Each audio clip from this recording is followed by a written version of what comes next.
and it develops things even better, progressively better. It plans. That's what you believe.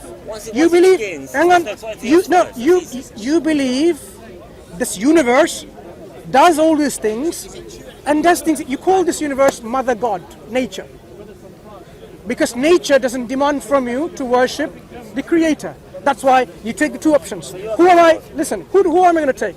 God, who says, be kind, be just, don't deceive, don't lie, don't be selfish, don't utilize usury, and don't gamble, don't rape, don't watch pornography. And Mother Nature doesn't say any of that. You'd go for Mother Nature, because Mother Nature is with you and your interest and your feelings and your desires.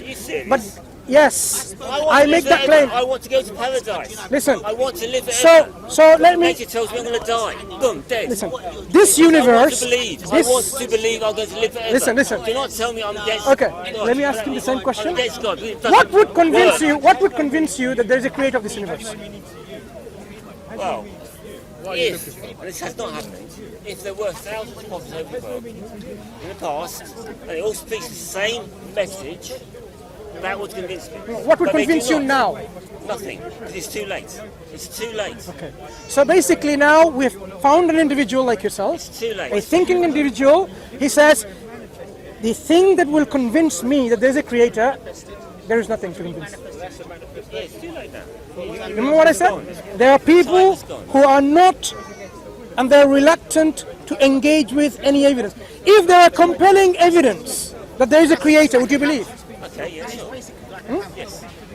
You just contradicted yourself. No, I did not. You said there is nothing that can convince I can't me. think of anything. Listen. You said there is nothing that can convince you, and compelling evidence can convince you. Which one is the truth? Because they are contradictory. Which one? I don't know what They are contradictory statements.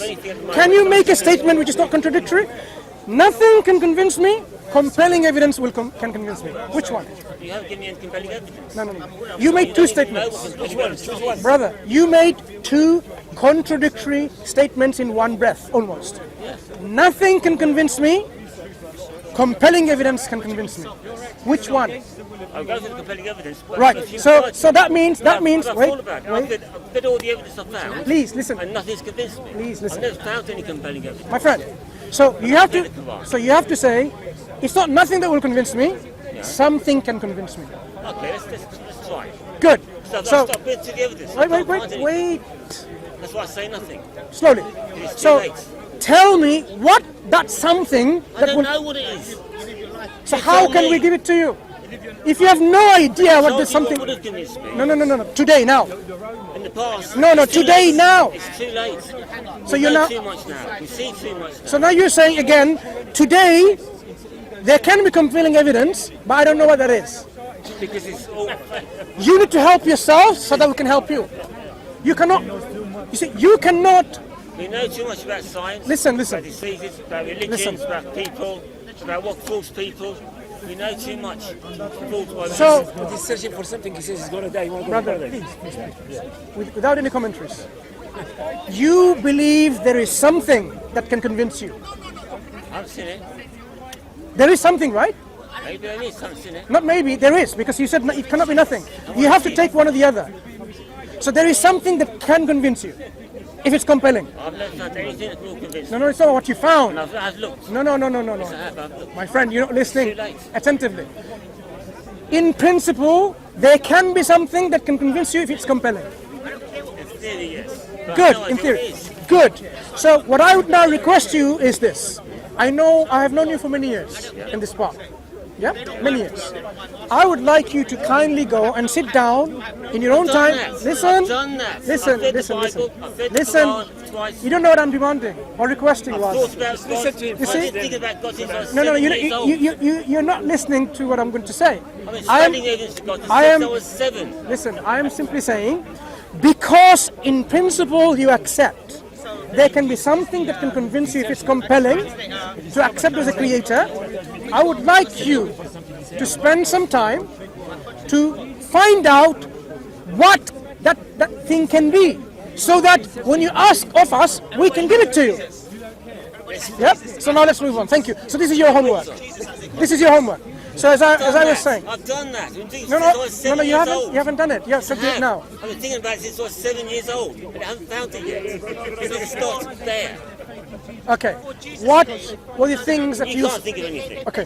You What? can't Wait. think of anything. Because from year 7, or when you were 7 years old to your age today, you have looked for things that might be compelling. Yes. Give me a few examples that you thought could have been compelling, but it wasn't. Okay, right. Okay, if you want.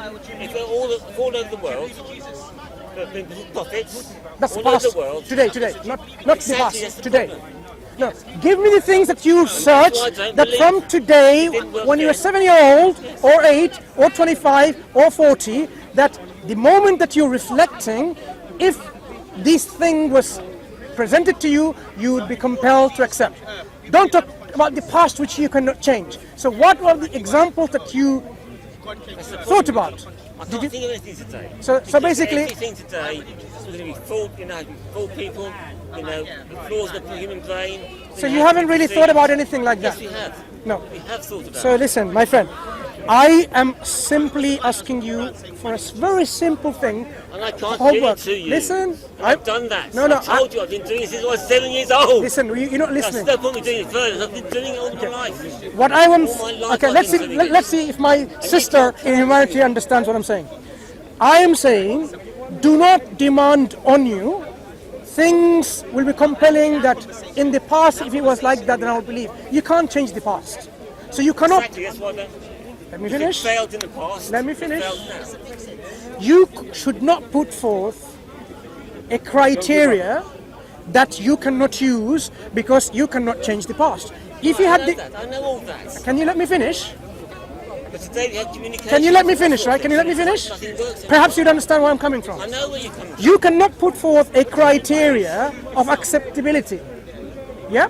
If it's a good You can't give criteria. me a single thing to believe in. You know, You can't do subhanallah, it. meaning, All you're praise doing be is to bouncing Allah, on- glorified be He. It's simple. You Listen, can't listen, think listen. of anything that will convince me. You My cannot friend, think of anything. try to understand. I can't think of anything. If- You can't think of anything. If, for example, I want to know that this camera is made by Canon or not, Yeah. I cannot put forward a criteria say, you know what, if all the cameras in the world were made by Canon, I would believe it's by Canon. But I know all the cameras in the world were not made by Canon. I cannot make a criteria which is totally invalid. Yes, that's fair. I have to set forth a criteria which I can test. Having fun. If I'm going to use a method, this method must be testable, verifiable. The method that you are putting forth for your acceptability of a creator is something that you cannot test or assess or verify. You're saying the only method that would have convinced me is the method of history, but you cannot go back in history. So it is a method that you have put forth willingly, knowing that no one can use this method. Give me something. Yeah? So you have now what we call self-deceit. Brother, please. You have put forward a self-deceiving argument that knowing that you cannot traverse the historical past. So demanding if the past was like that, then I would believe is a self-deceit. It's a deceiving argument to your own self. It's a flaw.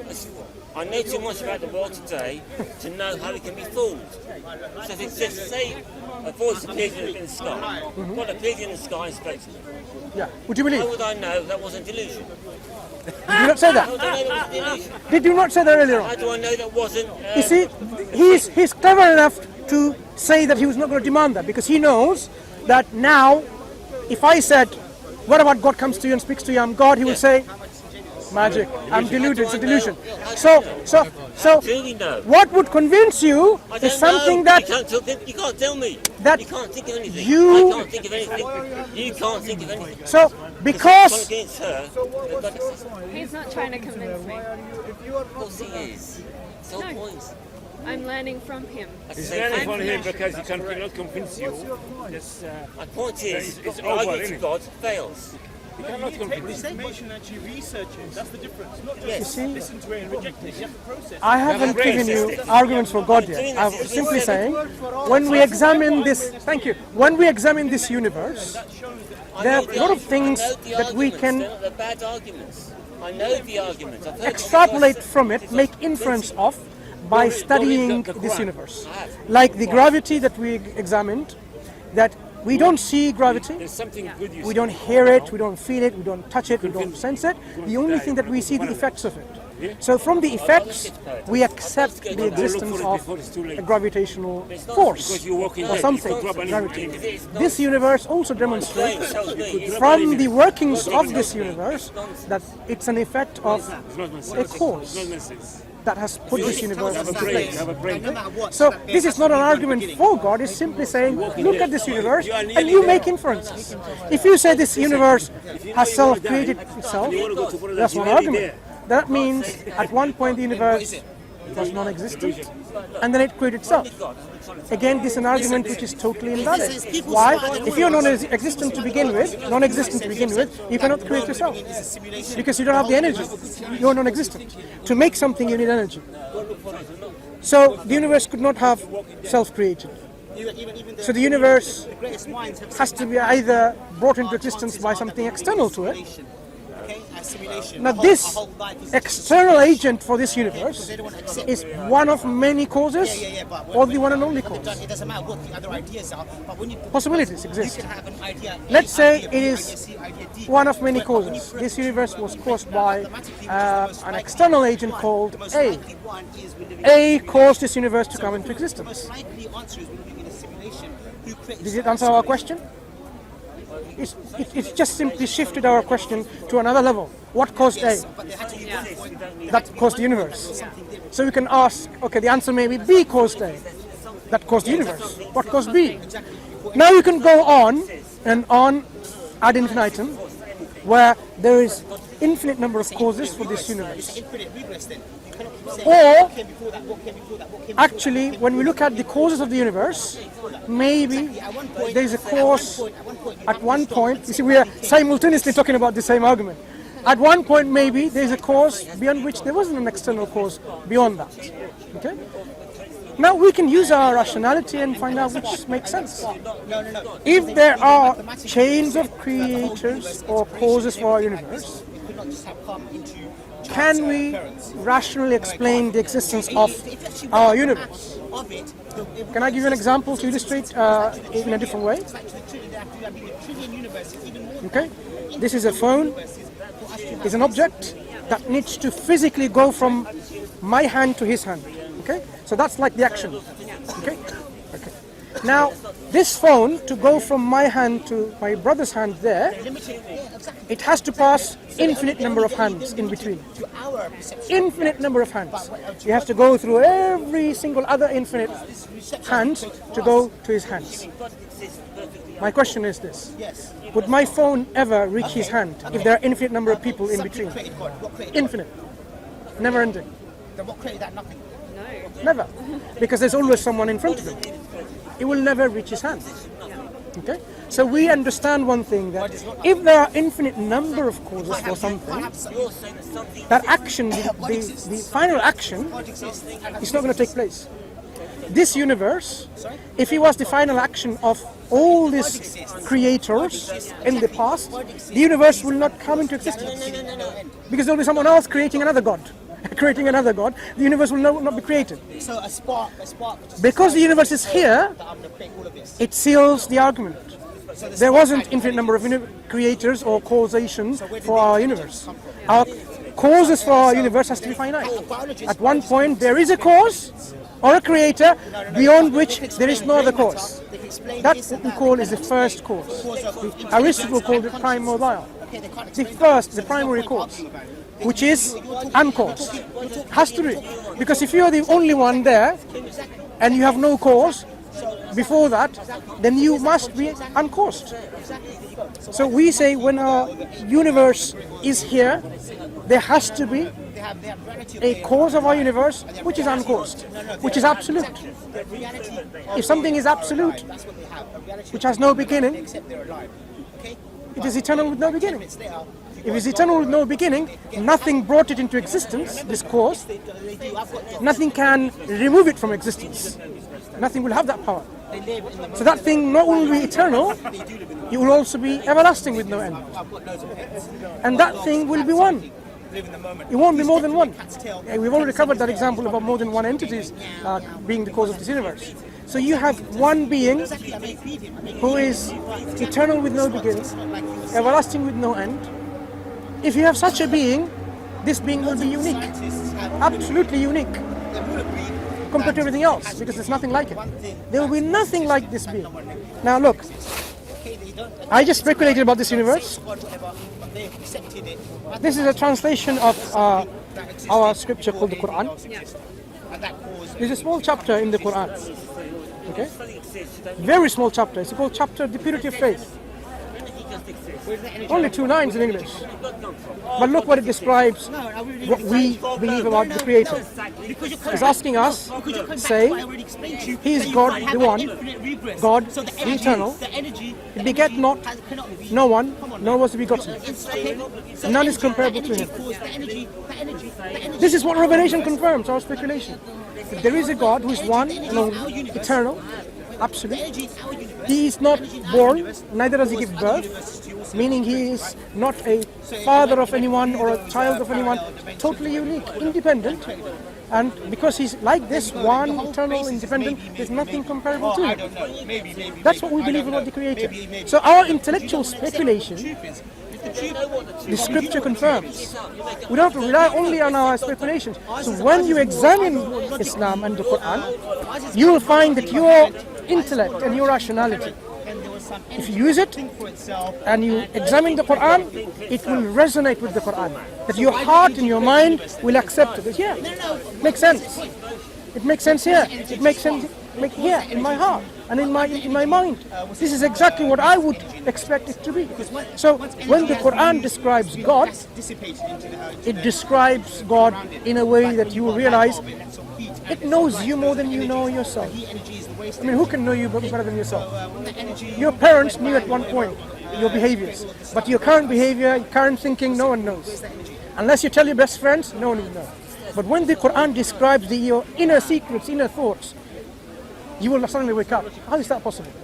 So we invite you, like you're reading and studying every other book that you want to study, when you examine the Quran, study with this thing in mind. If I expect this book to be from the one and only Creator, what do I expect? I expect perfect descriptions of this one and only Creator. I expect this Creator telling me about who I am, where I come from, where am I going, what's going to happen to me if I die, is there life after death or not? How do I live my life in this life? Is there a particular way I have to live my life, or I'm free to do anything I do? So if you concentrate with this thing in mind, you will see that the Quran, even though you're reading a translation, you will still get this message. That the Quran describes to you that your heart and your mind will accept. So if the Quran said, you see, there are people who have taken their own desires as their own God. You reflect around the world and you will see how this is the case. They want to follow their own desires and they make their desire their guide, their living principle in this life. I live what makes me happy.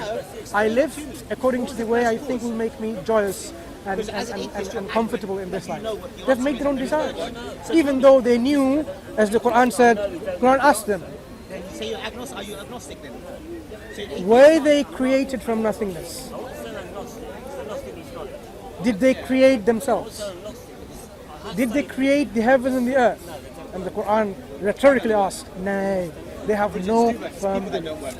So if an atheist, a self-declared atheist, who says there is no creator, knows that nothingness created them, they did not create their own selves, they did not create the heaven and the earth, the stars and the nebula and the galaxy, they know something else did. Then why is it that they're reluctant to accept? Because they've made their own desires and their own God. Because they don't want to accept and they don't want to, recognize there's something greater than them, something higher than them that exists. This is one of the things that was one of the first things in the history of human beings was realized.